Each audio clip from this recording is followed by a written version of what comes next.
سڵاتان لێ بێم کاتتان باش لە سلێمانی تیڤیەوە لەگەڵتان دەبم بۆ وەرگرتنی ڕای هاوڵاتیان لەبارەی بەرزبوونەوە و نزمبوونەوە و کاریگەریەکانی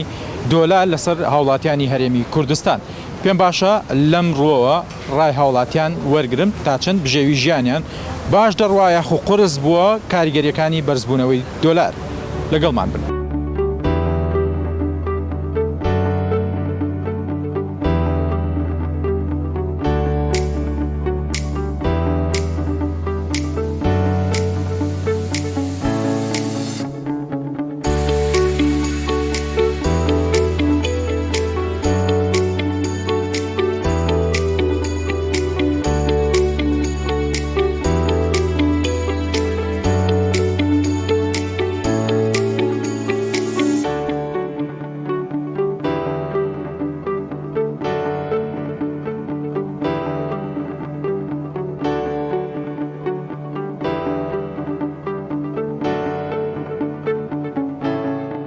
کاریگەری بەرزبوونەوەی دۆلار لەسەر هاوڵاتیان چۆن تەڵەقبوونی ژیانی خەڵکە وای لێ هاتووە چاوەڕێ ئەوەکەین کەوەک ئێرانمان لێبێ ماقول نییە تۆ دەسە بێتە هەر شتێک دووقات و سێقات فڕێەوە من خۆ مناڵی وردم هەیە پێشتر دایبیەکەم بۆ کڕی بە 9,000 ئێستا بە 22,000 باشە شتەکان بە شێوازێک گۆڕانکاری بەسەرا هاتووە تەنانەت مرۆڤ خەریکە گەیوەتە لووتکەی خنکاندن چاوەڕێی خراپتریشەکەن چاوەڕێی باشتر ناکەین چونکە ئەم دۆلارە ڕۆژ بە ڕۆژ بە حساب بەرەو باشوونەچێ خراپتر ئەبێ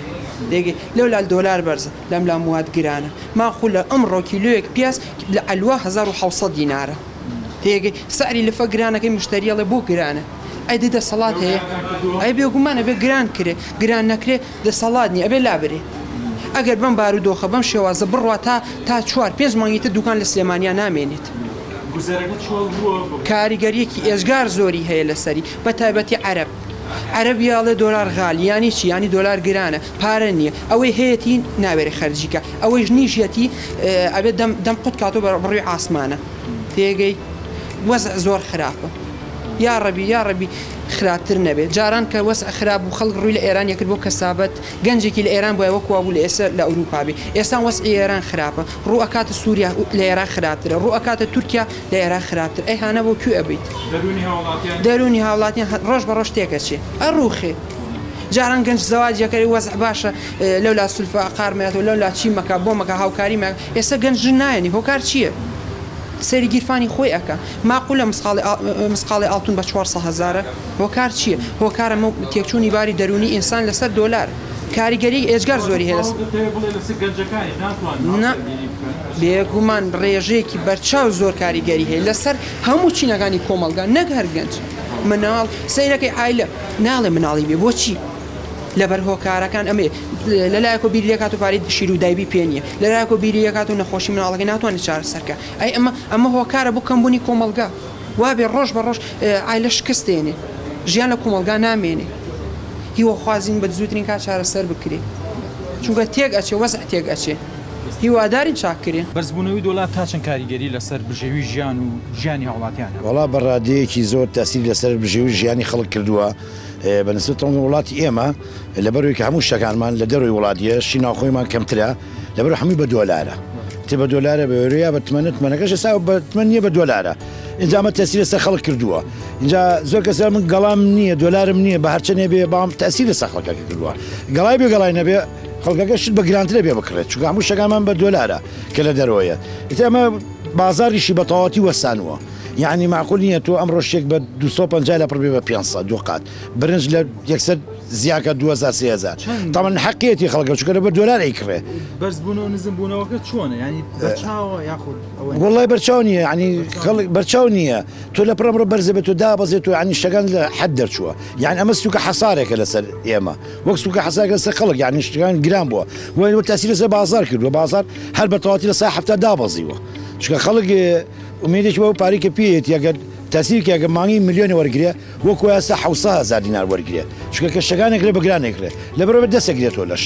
ئەمە لێ لەوانێ بچێتە بەرز بێتەوە لەوانێ وای لێبێ خەڵک شتی بۆ نەکڕێ تێگەشت لەبەرەوە خەڵک پارەکەی سەرف ناکە ئەوەی کە مەعاشخۆر بێ و ئەوەی بازاری شار عینە شت تاسیری تێکردووە لەبەرەوە شەریکاتە هەمووی تاسیری تێکردنەوە ئێستا زۆر شەریکاتی من ئەمڕۆ شەریکەیەک هاتووە ناینانم ئەڵێم ڕۆژانی کە لە مارکێتەکان تا گەشتمەتە لای تۆ باید 50 وەرەقە شتم نووسیوە کە گەڵا بڕێنتر لە ئەمە نۆک نووس ئەم جۆر شانەیە ئەڵێم ڕۆ 83 دلارم نووسیوە منیش باید 11 دلارم لێداکە کە هەموو جارێ بای 200 دلارم لاداکە ئەی تا من شتیشکەم تاسیری هەموویەکە هەمووی ڕەبتە بێکەوە یعنی تۆ ئەمڕۆگە من بازارم نەبێ زۆر ناکڕم کابراایکە بەقاڵەکە ئەگەر ئیشی نەبێ بازاری نەبێ زۆرش ناکرێت بۆ ماڵەوە یعنی ئەمە هەمووی ڕەبتە بێکەوە ژیان ئەوە لە زۆر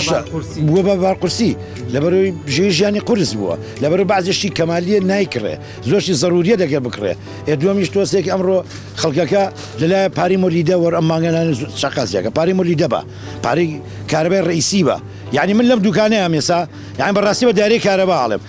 نرخی وحدەی من لەگەڵ معمەلی چیمەنتۆکە و ئاسنەکە یەک سعرە معقول نییە من وحدی 150 دینار بم 150 دینار بم وحدەیەک من مارکێتەوە تەخوای بینی 3 متر بە 6 مترە لە 2010 بۆ 2020 10 میلیۆن بۆ هاتۆ ئەی چۆن ئەی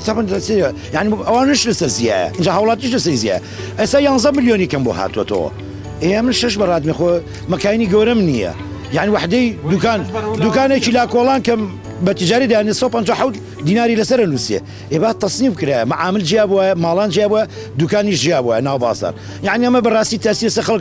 خەڵک بارقورسیەکی هاتۆ سەرشان بۆ نمونە ئێستا پێ بڵم زۆر کەس ئێستا هەر لە بازەکە شێنەوە چاوەڕێکە گەڵاکە دابەزی بۆی بکرێ دەفتەری شەریکات قەرزارە ئەگە دانەبەزی سوێنێ ئەبێ بیە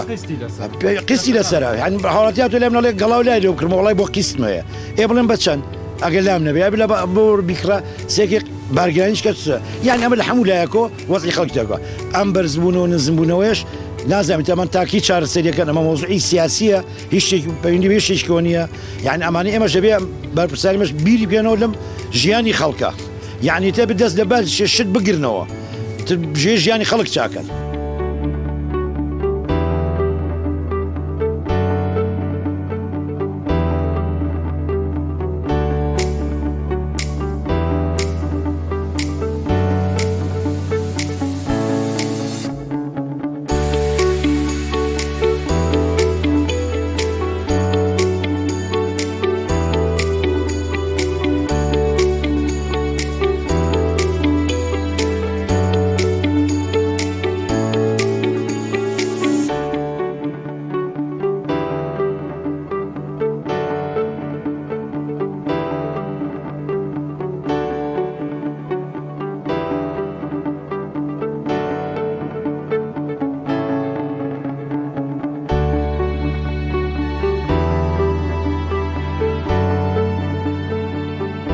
بەڵێ زۆریش کاریگەری هەبووە ئەمە لێرە مێزمانەیە ئەمە شوێنی مێزی ئێمەیە یعنی بەجددی شت لە کڕین نایە بۆ نمونە پیاز بۆتە کیلوی 1500 1 کیلۆ پیاز بۆتە 1500 کە بە بەردەوامی ئەم ساڵە هەمووی بۆ نمونە لە بەقاڵ شت داواکە ئەو پێویستی بەو شتانەیە کە داوایەکە هەموو شتێک گران بێ ینی لە عەلوەش لە کڕین نایە بەجد یعنی هەموو یعنی تقریبان مانگێکی ڕێکە هیچ نامێنێتەوە هەموو شتێ زەرە دەکە هەموو شتێ زەرە دەکە باشە بژێوی ژیانی هاوڵاتیان بە بەرزبوونەوەی دۆلار بەرەو قورسی دەڕوات زۆر بەرەو قورسیەوە بەجددی ژیان زۆر سەخت بووە لەم کاتەیە معقول نییە تۆ وەکەوەی بەرکەوتنتان لەگەڵ هاوڵاتیاندا هەیە بەڵێ کە لە گوزەرەکەیان هاوڵاتیانیش دەسەگرنەوە لە کڕینی پێداویستیەکان بەجددی جاران ینی هەتا دۆلار بەرز نەبەوە بازار زۆر باش بوو بەڵام لەم کاتەیە وەزع زۆر خراپە لەبەرەوەی بازار لەبەرەوەی دۆلار بەرز بووەوە بازار لە 170 کەس بووە تێگە ینی هیچ بازار نەماوە خەڵک شت ناخوا خەڵک دەسەگرێتەوە ینی کابراڵێ من بۆچی ئەو پارێ بدەمەوە یا با لە گیرفارمەوە هەیە هەر پارەشی بێنێ کاکە بۆ نمونە شەوق و زەوقێک هەبوو جاران ئەم سۆڵەوە بینیم بەخوا پێو لە خەڵگەڵەکەەوە زۆر ئەیچی جاران ئەم سۆڵەوە بینی کەی ئاوا چۆڵ بۆم سۆڵە ئیسش بە شەوەکەی لە ڕۆژ خراپتر یعنی حتمما کاریگەری ڕاستە و خۆی لەسەر بژێوی ژیانی خەڵک و بازار و بەها و گرانی بازارە هەیە پێشتر ئەگەر من یا خەڵکانێک هەفتەی جارێک و دووجارێ بات ناتە چێشتخانەیە مۆڵە پیاسەیەکی بازاریان بکردایە گەشتێکیان بکردایە ئێستا لەوانەیە بیکەن بە 2 هەفتە جاری بیکەن بە مانگی جارێ گیرفان بەهای ئەو دیینارە بەهای نامێنێ بەڕاستی ئیمساڵ بودجەی ئینفیجاری پێڵن بە عەربی کاتە بودجەیەکی زەبەلەحمان بەدەسەوەیە بە پێچوانەوە ئەبینین دینار لە بەرامبەر دۆلار نرخیدا ئەبەزێ.